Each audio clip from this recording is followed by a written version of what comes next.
ఒకటి super hit అయింది బంతిగారి వియ్యంకుడు. ఆ తర్వాత శుభలేఖ, ఒక డిగ్నిటీ ఆఫ్ లేబర్, మన మహానుభావుడు విశ్వనాథ్ గారి డైరెక్షన్లో సినిమా చేశాను. ఆ తర్వాత ఇదే కాదు, చిన్నపిల్లల్ని అలరించేలాగా, ఇందులో చాలామంది చిన్నప్పుడు చూస్తుంటారు చంటి అబ్బాయి.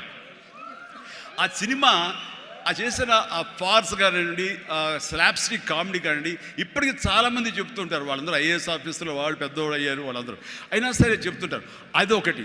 ఇట్లాగా వైవిధ్యమైనటువంటి క్యారెక్టర్స్, స్వయం కృషి కానివ్వండి, యాక్షన్ సినిమాలు కానివ్వండి, రాఘవేంద్రరావు గారి గ్లామర్ క్యారెక్టర్స్ కానివ్వండి, కోదండరావు రెడ్డితో చేసిన కామెడీ కమర్షియల్ సినిమాలు కానివ్వండి, గోపాల్తో చేసినటువంటి ఫ్యాక్షన్ సినిమాలు కానివ్వండి, అట్లాగా ఒకటా రెండా అలాగా మన ఇది మా బావగారు భావన అలాంటి సబ్జెక్టులు కానీ, ఒకటే ఇలా ఇంద్ర ఇలాంటి సబ్జెక్టులు అందరూ చూస్తుంటే కనుక నాకు అనిపించింది, అన్ని రకాలుగా నాకున్నటువంటి టాలెంట్స్ని అన్ని పక్కలకి వ్యాపింప చేశాను. అంటే అంతమంది ప్రేక్షకుల్ని ఈ రోజున మహిళా ప్రేక్షకులు వచ్చి ఆప్తుల్లాగా వచ్చిన నన్ను ప్రేమించిన లేడీసే కాదు, యంగ్స్టర్సే కాదు, పసిపిల్లలే కాదు, పెద్దవాళ్ళే కాదు, ధనికులే కాదు, ప్రతి ఒక్కళ్ళు క్లాస్ మాస్ వాళ్ళు వీళ్ళు అందరూ ఇంతమంది ప్రేమించారు. కాబట్టి ఈ రోజున ఇంతమంది నేను ఆస్తిగా చేసుకున్నాను, ఇంతమంది ప్రేమ పొందే అదృష్టం భగవంతుడు కల్పించగలిగాడు.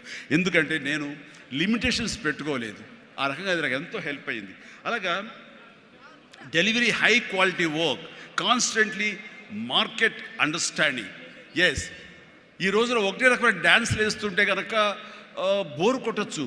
సో ఏం చేద్దాం, డ్యాన్స్లో కానీ ఫైట్స్లో కానీ వైవిధ్యం ఎలా తీసుకొద్దాం అనుకున్నప్పుడు, ఫారిన్ వెళ్ళినప్పుడు నా భార్యతో పిల్లలతో ఎంజాయ్ చేయడం కాకుండా అక్కడ దొరికేటువంటి వైవిధ్యమైన డ్యాన్స్ క్యాసెట్స్ తీసుకొచ్చేవాడు, విహెచ్ఎస్ క్యాసెట్స్. అందులో మైకేల్ జాక్సన్ ఉండేవి. అప్పుడు ఇక్కడ ఇండియాలో విహెచ్ఎస్ క్యాసెట్లు కానీ విహెచ్ఎస్ ప్లేయర్స్ కానీ ఉండేవి కదా, వీడియో ప్లేయర్స్. అవి తీసుకొచ్చి ఒక ప్లేయర్ కొనుక్కొచ్చి అవి చేసుకునేవాడిని, అవి డ్యాన్స్ క్లాస్లో చూపించేవాడిని. అదే ఈరోజు డిస్కో డ్యాన్సులు కానివ్వండి, బ్రేక్ డ్యాన్సులు కానివ్వండి, వేవ్ డ్యాన్సులు కానివ్వండి, ఇలాంటి డ్యాన్సులు రావడానికి నేను వైవిధ్యంగా ఉండాలని ఎప్పటికీ పరితపిస్తూ ఉండేవాడిని. వాళ్ళ మొనాటినీగా ఫీల్ అయ్యేలా చేసేవాడిని కాదు. అది ఫైట్స్లో కూడా అదే విధంగా ఉండేది. And then critically important is understanding your target audience and customers. So మారుతున్నటువంటి కాలానికి అనుకూలంగా ఆడియన్స్ టేస్ట్ మారుతుంటే మనం కూడా మన సినిమా కథాంశాలు మార్చుకోవాలంటూ ఆయా కథకులతో కూర్చుని ఇంటరాక్ట్ అవుతూ వాళ్ళని మార్చుకుంటూ జగదగ వీడు అతిలోక సుందరి, అన్నయ్య అనే సినిమా, సెంటిమెంట్ సినిమా, హిట్లర్ అనే సినిమా, మాస్టర్ అనే సినిమా, రెస్పాన్సిబిలిటీ సినిమాలు, మెసేజ్ ఓరియంటెడ్ సినిమాలు ఇస్తూ ఆ రకంగా మోసపోసిన సినిమాల నుంచి నేను బయటికి రావడం జరిగింది. And know that your product won't appeal to everyone and conduct market research and continuously learning. ఇప్పుడు సినిమా, చిరంజీవి సినిమా అంటే అందరూ లైక్ చేసేయాలి, అందరిని అనుకోకూడదు. కొంతమంది డిస్లైక్ చేసేవాళ్ళు ఉంటారు. కానీ డిస్లైక్ చేసేవాళ్ళను కూడా మనం ఇంప్రెస్ చేయాలి అంటే కనుక మనం ఏ విధంగా మన యాక్టింగ్లో మార్పులు చేర్పులు చేసుకోవాలి అనుకుంటాడు. ఇక్కడ ఉన్నటువంటి కొంతమంది ఇండస్ట్రీలో, సార్ మీ సినిమాల్ని దొంగతనంగా చూసేవాళ్ళం సార్, ఇదేం కర్మయ్యా, దొంగతనం ధైర్యంగా చూడొచ్చు కదా అంటే, లేదు సార్ అలా చూస్తే మా వాళ్ళు కొంతమంది ఎందుకురా సినిమాలు అంటే అవేనా అని అనేవాళ్ళు సార్. అదేంటయ్యా సినిమాలకు కూడా తేడా చూపిస్తారా? అవును సార్, అందుకని మీ సినిమాలు, మీ డ్యాన్సులు అంటే మాకు ఇష్టం సార్, అందుకని సెకండ్ షోలకి ఎవరికి తెలియకుండా కామ్గా వెళ్ళిపోయి చూసి వచ్చేవాళ్ళం సార్. ఏమిటి అసలు అవి చూసి కాలేజీలో ఆ పెర్ఫార్మెన్స్ ఇచ్చేసేవాళ్ళం సార్, మాకు ప్రైజులు వచ్చేసేవి. ఆ రకంగా అందరినీ కూడాను, ప్రతి ఒక్కరిని కూడా నేను నా వైపు ఆకట్టులాగా చేయగలిగాను. అలాగే learn from mentors and successful entrepreneurs. ఎవరైతే మీకంటే ముందే సాధించారో వాళ్ళని మీరు ఆధారంగా చేసుకుని వాళ్ళు ఏ విధంగా అంత స్థాయికి వెళ్ళారు, టాటా వాళ్ళు కానీ ఇంకోళ్ళు కానీ వెళ్ళారు. అంటే నా విషయంలో రామారావు గారు, నాగేశ్వరరావు గారు ఆ స్థాయికి వెళ్ళారంటే క్రమశిక్షణ, టాలెంట్ అనేది ప్రూవ్డ్. కానీ ఇక్కడ క్రమశిక్షణ అనేది చాలా ఇంపార్టెంట్. అందరితో సత్సంబంధాలు పెట్టుకోవడం ఇంపార్టెంట్. నిన్ను క్రిటిసైజ్ చేసే వాళ్ళు ఉంటారు, ఆవేశపడకు, వాళ్ళ తప్పు వాళ్ళు తెలుసుకుంటారు, నువ్వు సంయమనం పాటించాలి. అండ్ అట్లాగా నేను నా సీనియర్స్ నుంచి నేర్చుకుంటూ వచ్చాను. Learn more mentor and successful entrepreneurs of course. అలాగే నెట్వర్క్ అనేది చాలా ఇదిగా ఉండాలి మీకు, అంటే డిస్ట్రిబ్యూషన్ సైడ్ కానీ ఇంకోటి కానీ మీ ప్రోడక్ట్ మార్కెటింగ్ చేసుకోవట్లేదు. అలాగా నా విషయంలో నాకు అండగా నిలబడింది నన్ను ప్రజల్లోకి నిరంతరం తీసుకెళ్ళేది ఎవరంటే నా అభిమానులు.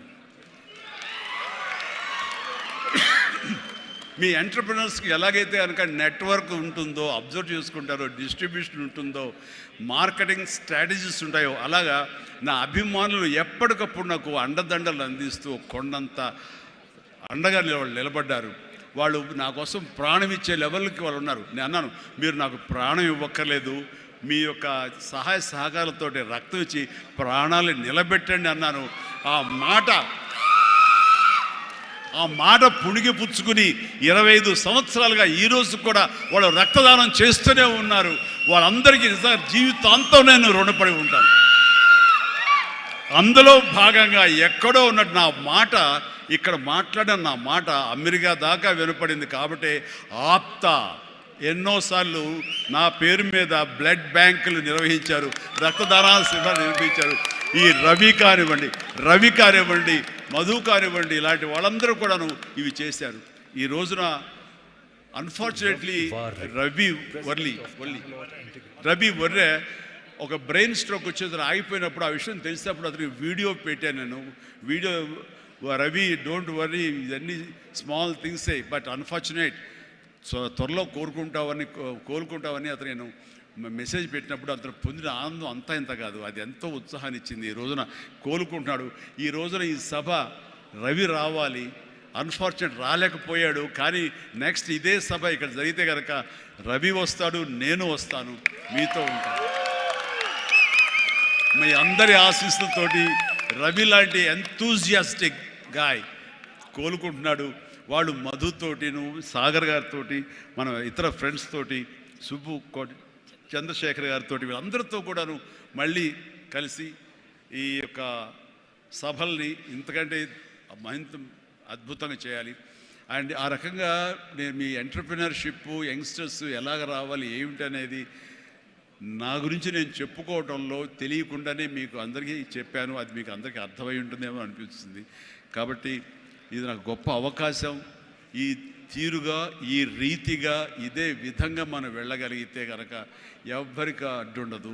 ఇక్కడ ఒక్కొక్కరు ఒక్కొక్క గ్రేట్ ఎంటర్ప్రినర్స్ అవుతారు. ప్రతి ఒక్కళ్ళు మీ సలహాలు, సంప్రదింపులు, మీ సీనియర్స్ తోటి మీరు ఆయా సమయంలో ఇంటరాక్ట్ అవుతూ what to do, what not to do, how to go about it అనేది మీరు తెలుసుకుంటూ ఎప్పటికప్పుడు మీరు అప్డేట్ చేసుకుంటూ, రిస్క్ ఉంటుంది, బట్ మన జీవితాలు కొలాప్స్ అయ్యేలాగా మాత్రం రిస్క్ వద్దు. కానీ మీడియం రిస్క్ తీసుకుంటూ మీరు ముందుకు వెళ్ళకపోతే అభివృద్ధి ఉండదు. ఛాలెంజ్ సినిమా ఎంతమందికి ఇన్స్పిరేషన్ వచ్చింది అంటే, ఆ రోజుల్లో ఏమి చేయాలరా అని తొయ్యనంటే వాళ్ళకి ఆ సినిమా ఒక దిక్సూచిలా ఉండి, ఈవెన్ మనం కూడా అచీవ్ చేయగలం అనే నమ్మకం వచ్చింది. అలాగా సినిమాల ద్వారా ఇతోధికంగా నేను చాలామందికి మార్గదర్శకంగా నిలబడ్డాను, ఇన్స్పిరేషన్గా నిలబడ్డాను. ఆ రకంగా మీరు కూడా ఈ వండర్ఫుల్ జీవితం, ఒకే ఒక జీవితం, దీన్ని సద్వినియోగపరుచుకుంటూ మీరు మరింత హైట్స్కి ఎదగాలని, మరింత అభివృద్ధిలోకి ఎదగాలని, ఇదే సభ 1 year లోపు